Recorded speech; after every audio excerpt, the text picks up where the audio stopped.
হচ্ছে আমার সাথে? কিছুই তো বুঝতে পারছি না। তখনই সেখানে ফুলপরি এসে হাজির হয়। তুই কি ভেবেছিস আমি থাকতে তুই আমার বোনের ক্ষতি করবি? সেটা কখনোই কোনোভাবেই সম্ভব নয়। তুই অন্যায় করেছিস আর তাই শাস্তি তোকে পেতেই হবে। তার মানে এতক্ষণ জাদুকরি যেটা ঘটছিল সেটা তুমি ঘটাচ্ছিলে? হ্যাঁ, আমি ঘটাচ্ছিলাম এই সব কিছু, আর এবার তোকে শাস্তি পেতেই হবে। তুই তো নিজের শাস্তির জন্য প্রস্তুত হ। এ কথা বলে ফুলপরি সুমনের উপর জাদু শক্তি প্রয়োগ করে, আর সাথে সাথে সুমন কালো রঙের একটা ফুলে পরিণত হয়।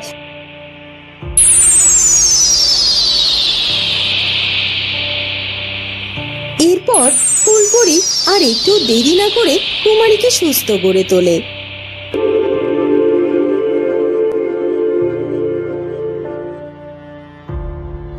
কি কি হয়েছিল আমার?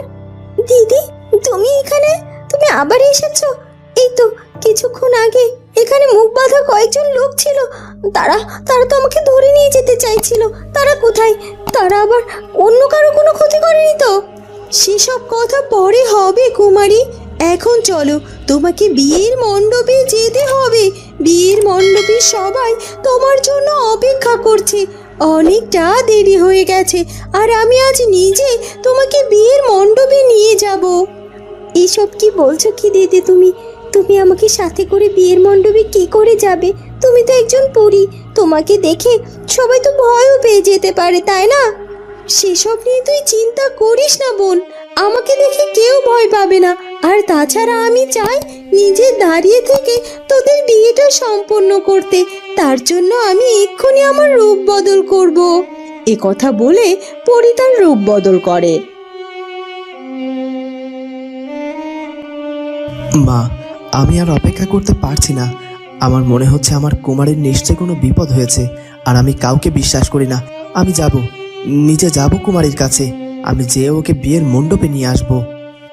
তখনই ফুলপরি কুমারীকে সাথে করে বিয়ের মণ্ডপে এসে হাজির হয়।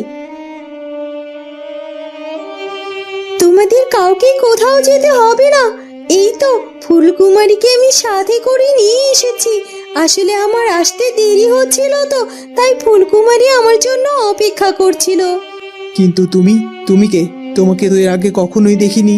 আর ফুলকুমারীর সাথে তোমার সম্পর্কই বা কি? এই রাজ্যেই আমি থাকি। ফুলকুমারী আমাকে দিদির মতো মনে করে।